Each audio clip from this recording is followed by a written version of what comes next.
इसलिए हम अपनी बात के पक्ष में अपना वोट दीजिएगा।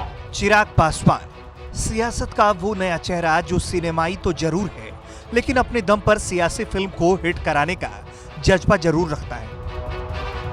चिराग की अब तक की जर्नी किसी फिल्म की तरह रही है, जिसमें हीरो पिता है, प्यार पार्टी है और क्लाइमेक्स इस बार का चुनाव है जो आगे की सियासी पृष्ठभूमि तय करेगी।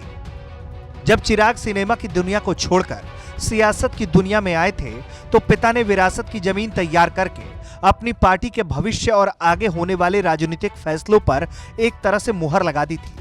पहले मुंबई की दुनिया और फिर दिल्ली की कहानी चिराग पासवान के लिए सुंदर सबक से लेकर शानदार करियर की गवाही रही है। रामविलास पासवान जानते थे कि फिल्मों की दुनिया में फेल हो चुके चिराग पासवान को शुरुआती दिनों में राजनीति में कोई दिक्कत नहीं होगी, लेकिन तब और अब में फर्क है। रामविलास पासवान इस दुनिया में नहीं है। ऐसे में चिराग के सामने पिता की बनी बनाई विरासत को बचाने और आगे बढ़ाने की चुनौती है। चुनौती तो ये भी है कि कैसे चिराग पासवान अपने सबसे बड़े फैसले को सफलता में बदलते हैं। कहते हैं कि साल 2014 में रामविलास पासवान की सियासत को मोदी की विचारधारा से मेल कराने और फिर चुनावी मैदान में साथ उतरने की रणनीति चिराग पासवान ने ही बनाई थी।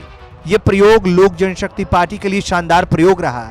चिराग का राजनीतिक कद पिता की नजरों में बढ़ा तो पार्टी के बाकी नेता भी वाह वाह कर उठे। बिहार के जमुई की जनता ने चिराग के नाम पर जमकर वोट बरसाए। बिहार एनडीए में इसी जीत ने चिराग के कद को पहले से ज्यादा बड़ा कर दिया। दलित और पिछड़ों के लिए राजनीति शुरू करने वाले रामविलास पासवान ने ढलती उम्र को महसूस कर लिया था। अपने बेटे चिराग को पहले ही पार्टी का अध्यक्ष बना दिया था। फिर छोटे बड़े फैसलों को चिराग अपने दम पर लेने लगे।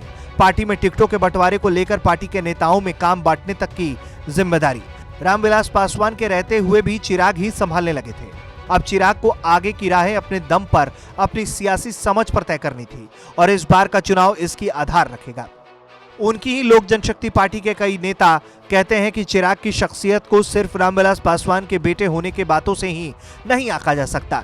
चिराग पासवान के नेतृत्व को स्वीकार करने वाले नेताओं की जुबानी तो उनकी कहानी सुपरहिट है। वो चाहे युवा बनकर दिलों पर राज करने की बात हो या संगठन के मुखिया की बात हो या फिर मौके को भांपकर तेजी से फैसले लेने की बात हो।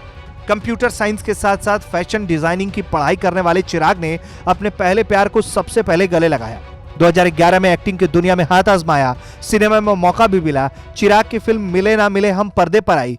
फिल्म में चिराग के साथ कंगना रनौत थी, लेकिन इससे दर्शकों ने उतना प्यार नहीं दिया जिसकी उम्मीद चिराग को पहले से थी। रामविलास पासवान के बेटे होने के नाते इस फिल्म की चर्चा तो खूब हुई, लेकिन फायदा ना तो चिराग को मिला ना ही फिल्म को। इसी के साथ चिराग पासवान का फिल्मी करियर उड़ान भरने से पहले ही किनारे पकड़ लिया। मुंबई को बाय बाय कहकर चिराग दिल्ली आ गए, जहां से राजनीति की तैयारी की गई। जमीन उनके फैसले के इंतजार में थी। सियासत नई संभावनाओं को तलाश कर स्थान बनाने वाली जगह होती है। चिराग पासवान ने इस संभावना को अच्छे से विस्तार देने का काम किया।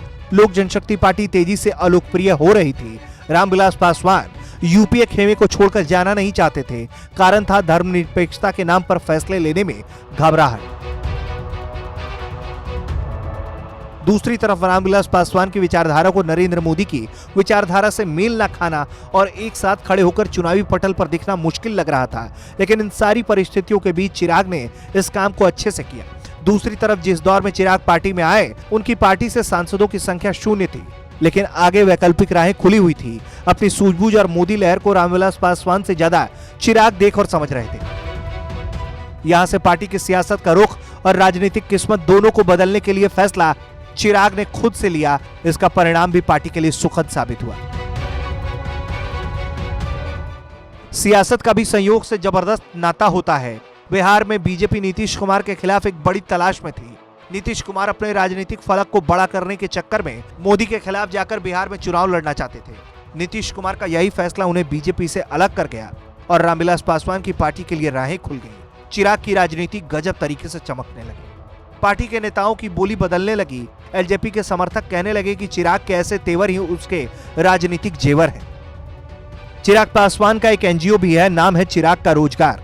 कहा जाता है कि एनजीओ से बिहार के बेरोजगार युवाओं को रोजगार देने का काम किया जाता है। हालांकि ये किसी को मालूम नहीं कि चिराग का एनजीओ किस तरह के लोगों के बीच अभी काम कर रहा है।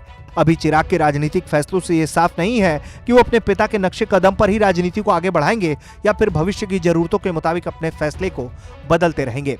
एक इंटरव्यू के दौरान चिराग पासवान ने बताया कि उनके पिता जब साल 2005 में बिहार में अकेले चुनाव लड़ रहे थे तो वो क्यों नहीं लड़ सकते थे।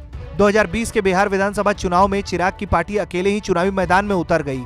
चिराग पासवान अब मीडिया को भी ये बता रहे हैं कि उनके अपने पिता के सपनों को किसी भी कीमत पर पूरा करना है। हालांकि पॉलिटिक्स में सपनों का मरना और सपनों का पूरा करवाना सिर्फ जनता के हाथों में होता है। अभी चिराग पासवान के सामने राजनीति के कई उतार चढ़ाव आने हैं। पिता के दुनिया से जाने के बाद चिराग के सामने चुनौतियां भी तेजी से बढ़ेंगी। विरोध और स्वीकार की राजनीति को किनारे रखकर सिर्फ वोटरों के दिलों में उतरना और महागठबंधन की गांठों को खोलकर अपनी राजनीति को जनता के सामने रखने की कला में चिराग को पहले से निखारने की जरूरत है।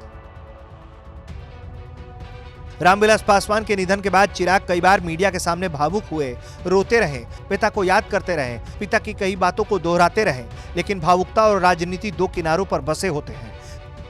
शायद इस बात को चिराग पासवान भी जानते होंगे। ऐसे में आने वाले दिनों में उनके हर एक फैसले ही उनकी सियासी राहों का गवाह बनेगा। ब्यूरो रिपोर्ट, बिहार तक।